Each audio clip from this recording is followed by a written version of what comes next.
The dawn comes up on the second season of A1GP at the Dutch seaside resort of Zandvoort, a venue that hosted Formula One Grand Prix between 1952 and 1985.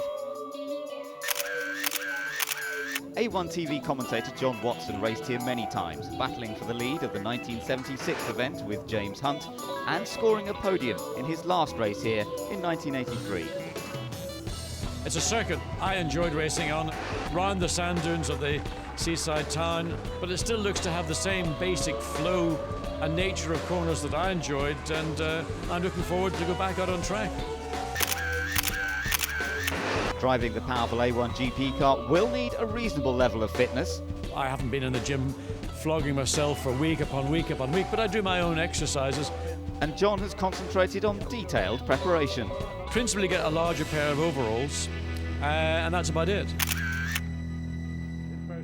It might be a few years since he last drove a frontline racing car, but the professionalism and attention to detail stay with any top driver, and John's cutting no corners before getting in the car.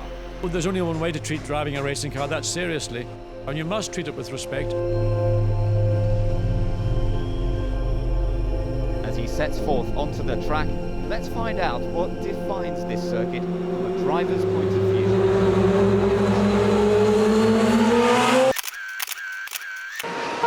At the end of the front straight is the overtaking point of the circuit. Tarzan hairpin is as notorious as it is famous, with drivers diving to the inside of the corner to protect their line and others looking to go around the outside to catch the unaware. Exiting the Hugenholz hairpin, you climb through a series of left and right corners which get progressively faster. The final one is a blind approach taken flat in fifth gear before a dab on the brakes, down to fourth, and feel the G-forces. This corner is my best memory of racing at Zandvoort many years ago. Turns 11 and 12 are key to a fast lap. High downforce for qualifying, but as little as you can handle for the race without losing the vital rhythm of the circuit. That's the key corner to me, to get a quick lap, but principally for the race to set up an overtaking opportunity. And then down into turn one, into the famous Tarzan corner. Lots of opportunities to pass down in there. It is a place that's easily defended, but it's a place where you see a lot of aggression coming from drivers. And now it's time to swap crash helmet for microphone once again. Sitting in the commentary booth, having covered all the first series, you get into an A1GP car, and I tell you, it's a lot easier talking about it than it is driving. It's a tough circuit, and it is not going to be a walk in the park, so anybody who finishes here and wins will have done a good day's work.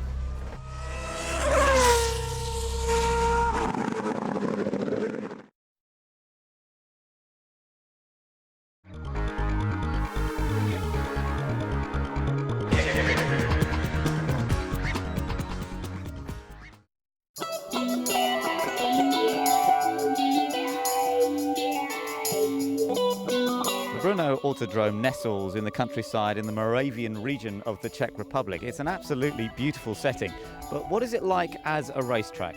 I've been joined by A1GP race winner Thomas Enger, and while we're discussing it, John Watson will be out there finding out for himself.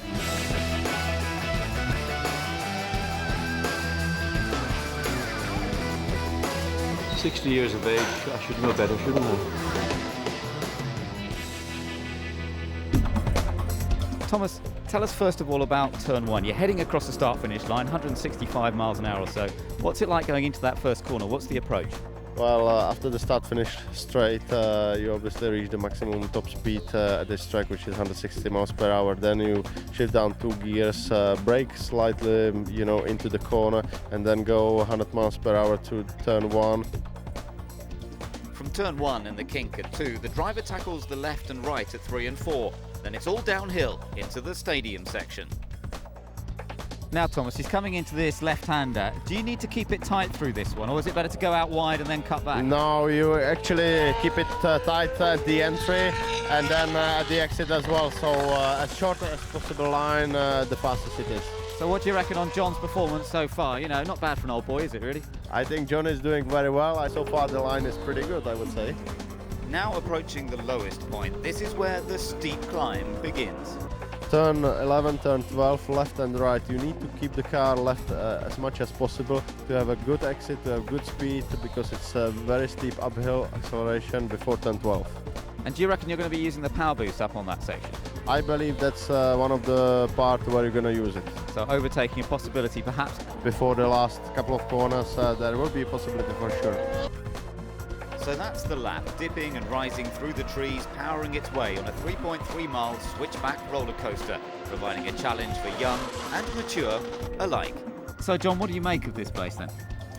Well, certainly it's a much different circuit to Zandvoort 1 week ago. It's a bigger circuit.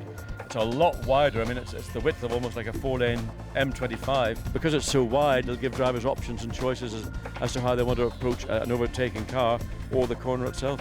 So does he get the 2 thumbs up from John Watson? Gets 3 if I had them.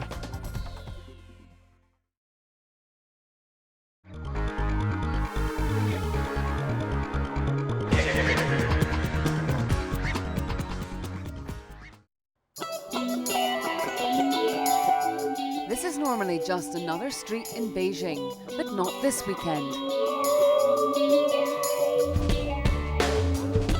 The bumper-to-bumper traffic and rickshaws have gone, and now the fastest cars that have ever come to the city are about to be unleashed. A1GP is taking on the streets of one of the busiest places in the world. Months of planning, tireless building and organisation, along with the vision of Team China, has meant the dream of racing in a city home to over 15 million people has become a reality. This weekend, these streets will become a racetrack. And this Beijing racetrack is 11 turns throughout its 2.2 kilometre length. Let's take a view of the circuit from onboard camera on the safety car as we come down into turn 1. Look for the track changes, the different colour surfaces. That means you've got a lot of different levels of grip depending on the particular part of racetrack. Now coming down into turn 2, it's important to stay off the curb on the inside because it can throw you into the wall on the outside. Again, change of track surface as we come down into turn 3. Same as turn 2, get the car in early and neat. Stay away from the wall on the exit of turn 3. The run down to turn 4. Let's look at that on our 3D graphic as we go into turn 4 and then exit up to the chicane 5, 6 and 7. And of course, racing drivers being racing drivers, they find a way to shortcut the chicane. Turn 8, look at the bumps on the entry to that corner. This is going to be where a lot of overtaking is going to take place. You've got to be neat and tidy, but again, watch for the bumps. Into turn 9 brings us back into the stadium part of the circuit, this amphitheatre with the spectators on one side, the paddock on the other side. Look at the bumps. Welcome to Beijing.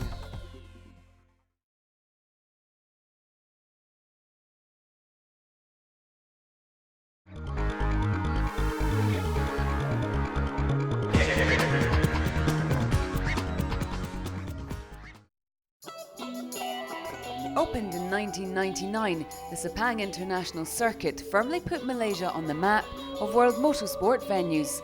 Its distinctive Hermann Tilke design sees a massive set of grandstands which can hold up to 30,000 patriotic fans. A1GP returns to the 3.44 mile Sepang circuit.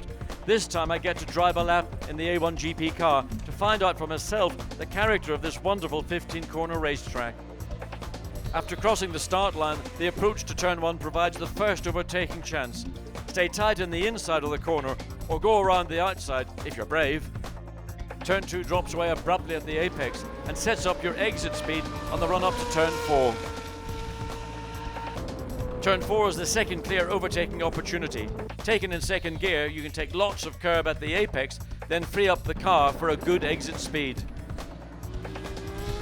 The uphill exit flows into the high G-force turns 5 and 6. Not quite flat out in 5th gear in qualifying, but a big lift on the throttle during the race.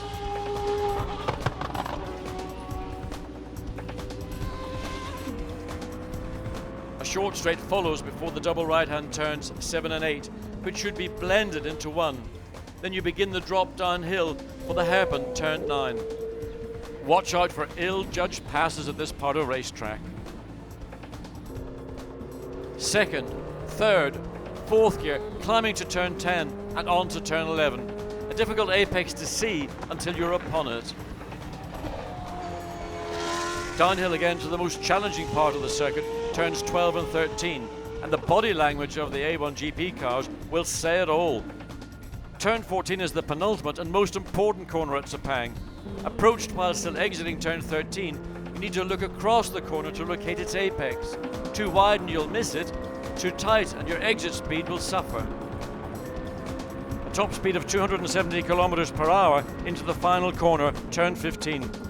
Again looking for a late apex to ensure good exit speed. It's pedal to the metal to the finish line. Unfortunately, I don't have to drive 35 laps in Sunday's very hot feature race.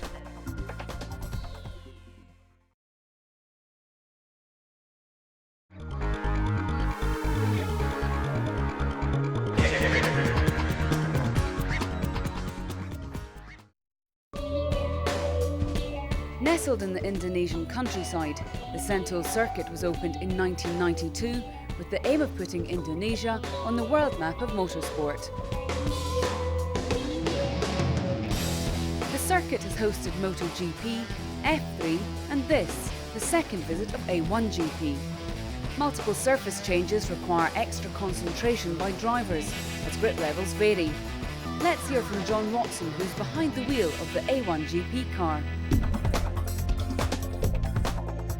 After crossing the start-finish line, turn 1 is facing you at over 160 miles per hour.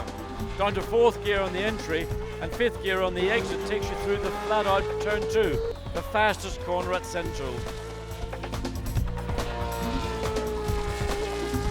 Lots of overtaking chances into the bumpy turn 3, though too much commitment will see you in the gravel on the outside. Look for the surface changes in turn 4, tarmac to concrete and back to tarmac, and the battle for traction on the exit. Flat out through turn 5 and up to the S's, again bumpy under braking, and any overdriving is punished with poor track position and low exit speed.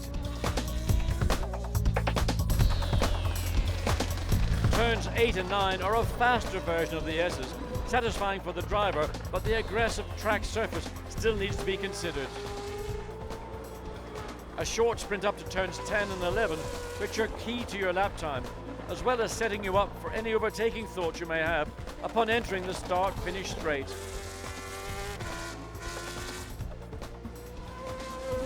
The abrasive track surface and the monsoon season are sure to make for the most unpredictable races of the year.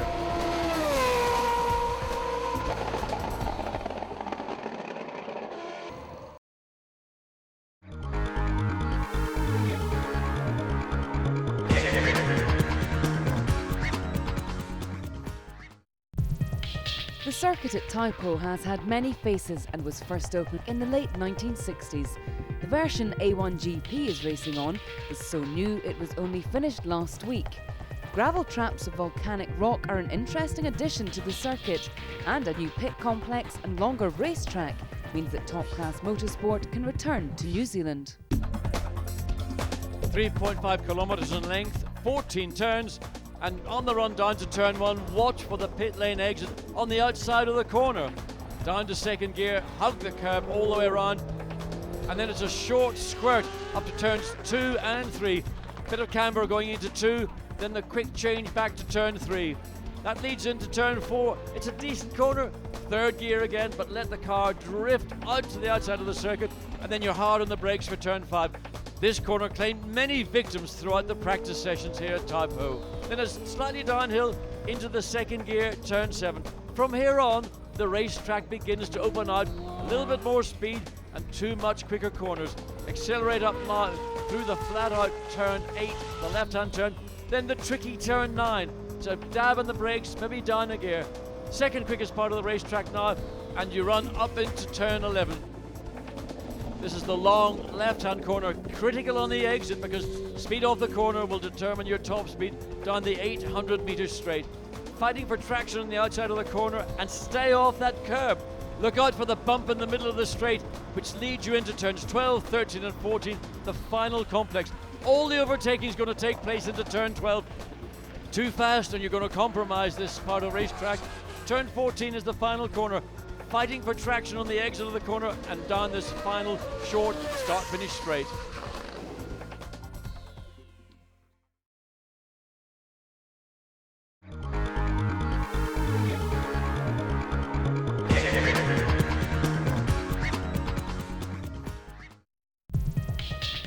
The Eastern Creek Raceway is one of Australia's leading circuits. Built in 1991 for the Australian MotoGP, the track hosted the series for 7 years. A bumpy surface means tyre wear and pressures play a big part over the weekend, but go offline and you're onto the dust and dirt, and there's not much runoff, as drivers have discovered. A lap of the Eastern Creek Raceway is 2.4 miles in length with 12 corners. Turn 1 comes up at 165 miles per hour in the dry. In these wet conditions, it's much slower and much slipperier, but you've got to watch for the bumps in the middle of the corner. Under turn 1, it's the run down to turn 2. Major overtaking opportunity, but a very tight exit. That leads into 3 in the beginning of the flow of this racetrack. As you approach turn 4, the road falls away from you, but there's a compression in the middle of turn 4. Be gentle on the throttle here, otherwise you could spin into the infield. Immediately out of turn 4, you've got to position yourself for turn 5. Watch for the bit of resurfacing in the middle of the corner. That'll mean a different grip level at the apex. Hard on the power, up the hill into turn 6, and then immediately down to second gear for turn 7. Very slippery on the exit of this corner. Back into the car, fighting for grip as you begin to climb uphill into turn 8. You want to hug the curb all the way around this corner because you're immediately onto the brakes for the downhill braking into turn 9. This part of the racetrack will catch many out under braking. From turn 9, it's a run up to turn 10, a quick flick to the right, then immediately back to turn 11 to the left. Turns 11 in effect and 12 become one corner, running right out to the concrete on the outside. But it's important, as in any corner, leading onto the fastest part of the racetrack to get strong exit speed, because here you are back in the straight and doing 165 miles per hour.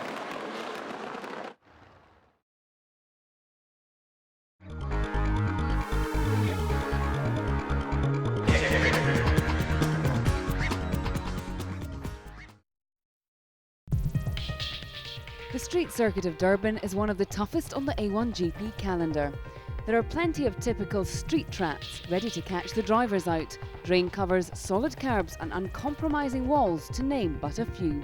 The circuit is surrounded by an amphitheatre of temporary stands and beachfront apartment blocks, which reverberate the sound of the A1GP engines. 13 turns over the 2-mile KwaZulu-Natal Durban street track. See us running down into turn 1. Watch for the bumps in the middle of the circuit. Get well over to the left for turn 1. And all the surface changes you expect on a street track. Good traction out of turn 1, and then a short squirt up to turn 2. Some will try and pass here, others will end up in the barrier on the outside of the circuit. It's a quick dink to the right, and then you're into the first of the 2 chicanes here in Durban. The middle is very bumpy indeed. This is the second chicane, a little bit quicker, which leads you up to turn 8. In effect, it's the off-ramp for the motorway that you now join, going the wrong way of course. Top speed about 255 kilometers per hour, and then you brake down into turn 9. Great overtaking opportunities here, and immediately into turn 10. From here to the finish, the track is noticeably narrower, but it is also very quick indeed. The long, never-ending turn 12 picks up speed all the way around and grip as more rubber goes down on the racetrack. Turn 13, the final turn, is bumpy in the entry, bumpy in the middle, and surprise, surprise, bumpy on the exit. And that's a lap of Durban.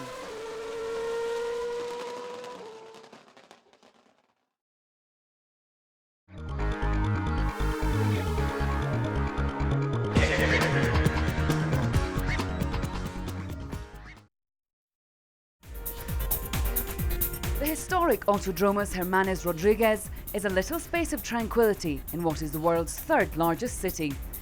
The public park is a haven for cyclists and a mecca for racing drivers, but the principles are the same. Avoid the curbs at all costs. If you don't, there are some beautifully carved walls just waiting to etch themselves into the car. A bumpy surface and the endless Piratalda corner make it a very physical and demanding track. 14 turns and the longest start-finish straight of any in A1GP. Coming down the main straight, particularly in the rolling start for the sprint race, lots of action coming into turn 1. You must stay off the curbs in 1, you must stay off them in 2, and you've got to stay off them in turn 3, which then leads on to a shorter straight where you build up speed once again, which leads up to the entry into turn 4. Late braking into turn 4, into third gear, but then you have to change down into second so as you get the speed off to take turn 5. That's the tight turn to the right. Short sprint, second gear, third gear, up to turn 6, the hairpin bend. It's really a two-part corner. You try to make it a single corner. From here you go into the sequence of lefts and right that comprise the S's. Difficult to place the car accurately, it is bumpy, lots of shake in the steering wheel, lots of shake in your body. Building up speed progressively until you get to turn 11, then you get into fourth gear, and the final two corners of the S's culminating in turn 13, the quickest of them all. And then it's on to the final back straight, which leads up to the notorious Heroltada corner, which used to be a 7-degree bank corner, but now is much flatter. Difficulty in this corner is you can't see the exit. There's now a baseball stadium in the inside of the corner. Hug that white line and then free the car up on the exit, and you completed another lap here in Mexico City.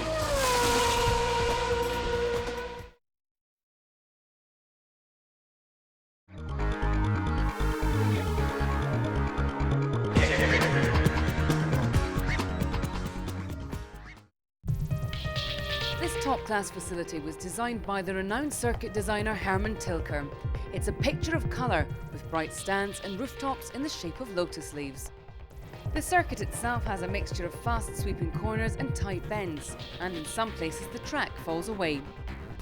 The A1 GP drivers always look forward to racing here. Welcome back to the fabulous Shanghai International Racetrack with a revised layout this year, 14 turns and 2.8 miles in length. The deceptively fast entry into turn 1 then tightens into turn 2. It's all about track position as you drop downhill into turn 3 and then maximum acceleration up to the revised part of the racetrack, the quick right at turn 4, then immediately you cut back for 5. Use of the curbs is permitted, but all four wheels must not be off the racetrack. We're back onto the original circuit layout into turn 6. Like many of the corners here in Shanghai, it just keeps going. Turn 7 isn't particularly important, but the exit of turn 8 is, because it leads on to another straight, and therefore overtaking possibilities into turn 9. It pays to be economical through this part of racetrack, which then leads on to the quickest corner on the circuit, turn 10, and then the exit, turn 11. We're now on the fastest part of the Shanghai International Circuit, the never-ending 1 kilometer long straight. Use of power boost and slipstream make turn 12 always an overtaking opportunity, as well as a scene of a lot of action. And then the final turn 14 brings you back onto start-finish straight, and that little dip that carries you across the start-finish line.